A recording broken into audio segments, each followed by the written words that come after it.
We created it in our minds, false evidence appearing real. That's what fear is. We made it real, allowed it to grow in our imagination, and gave it power over our lives.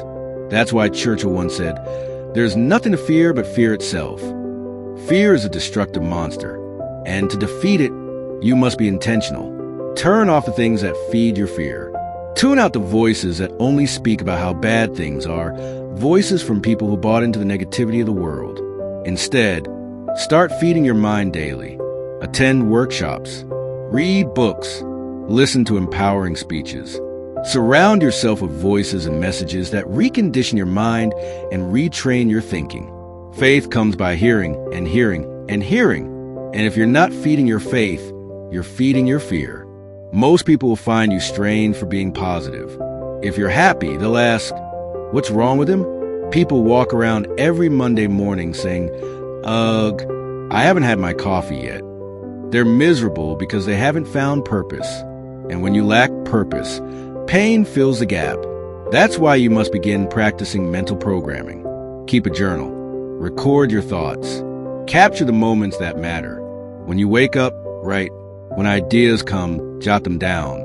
Because sometimes you get just 3 or 4 life-changing thoughts a year. One of those could transform your entire destiny. But only if you act on it.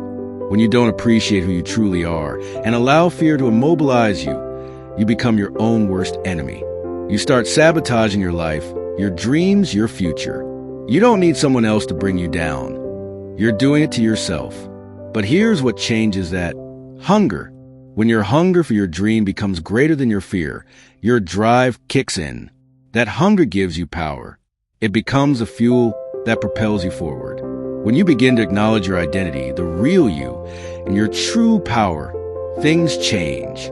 You discover your ability to bring about transformation. The miracle-working energy that lives inside of you starts to show up. There's a story of a man who went to Africa to study a tribe of headhunters. He couldn't connect with them. They didn't trust him.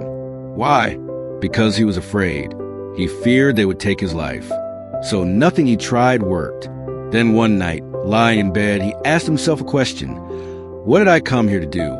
He answered, I came to study this tribe. That is my purpose. So what's the worst that can happen? They kill me? He realized, if death is the worst outcome, and I'm not afraid anymore, then what else is there to fear? The next day, he approached them with courage. Something shifted. The tribe began to open up. They welcomed him. He built trust. When people later asked how he managed to turn things around, his answer was powerful. When life can no longer threaten you with death, what else is there? And most of our fears, they're not even life or death. They're illusions we inflate in our minds. We allow them to govern our lives, to control how far we reach, to dictate how big we dream. Sometimes we need to pause and ask, what's the worst that could happen? Will it kill me? Will I die? And often the answer is no. But we fed fear so much power, we act like it's life-threatening. You watch the news, read the headlines, scroll social media, and you'll be scared to even leave your house. So I ask you, what are you feeding your mind? Are you feeding thoughts that move you forward or ones that justify staying stuck? I used to sell TVs door to door. My mother was sick. She'd lost her job. And I knew exactly how many TVs I had to sell to support us. Sometimes I wouldn't come home until 1 a.m. I'd knock on every door. People would slam them in my face. No, thank you. Get away. But every now and then, someone would say, my cousin down the street might want one. And I'd go, and I'd sell, and I'd keep going until I did. Because when you make a true commitment, when you say, I will do this, the universe begins to respond. Something shifts. Life gets out of your way. See, the universe responds to the person who refuses to be denied. That dream, that book you want to write, that business, that life you want to create, it is yours. But you got to stand tall. You got to be willing to face disappointment, rejection, loneliness, and still show up. And if necessary, go bankrupt. And still refuse to quit. People who changed the world made commitments. When President Kennedy said, we will go to the moon within the decade, it became a national mission. When someone declared a war on polio, that vision spread, and now it's nearly gone. Change happens when someone commits fully, deeply, with every part of their being. Commitment means standing up for your life. It means honoring yourself, recognizing your alignment with the universe, knowing that you are a channel for something greater. But we short-circuit that power. We short-circuit it with fear, with envy, with anger, with apathy. We get lazy. We give up too soon. We say, it's too hard. But there is nothing more powerful than the human spirit. You can bend it, but you cannot destroy it. Viktor Frankl's Man's Search for Meaning is a reminder of that. Read it, then read it again. The power of the human soul to endure, to overcome, to rise. It's limitless. So what will strengthen that soul in you?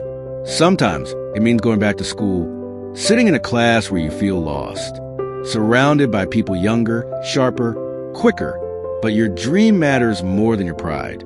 Sometimes it means backing up, but not giving up, regrouping, getting up after life knocks you flat.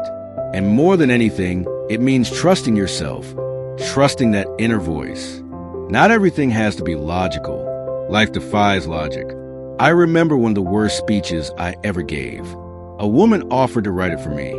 She said, Les, you're not college educated. Those folks at Ohio State will tear you apart if you mess up. I was insecure. I gave her my power. I got up on that stage and read word for word, tense, stiff, afraid. People applauded, but I knew that wasn't me. That day, I made a vow. Never again will I give away my power. You don't need anyone's approval. That dream you have, it wasn't given to them. It was given to you. So protect it, nurture it, build it until it becomes real. And while you're chasing your dream, do the right thing. Treat people right. Be honest. Pay your dues up front. Because what goes around always comes around. There'll be moments you want to cut corners. Don't. It's not worth it. I'd rather fail doing the right thing than succeed doing the wrong. And finally, keep your word. Keep your agreements. Surround yourself with people who do the same. People you can count on and who can count on you. And remember these 3 P's. Be patient. Be persistent. Be positive. No matter what, do you enjoy this motivational fire?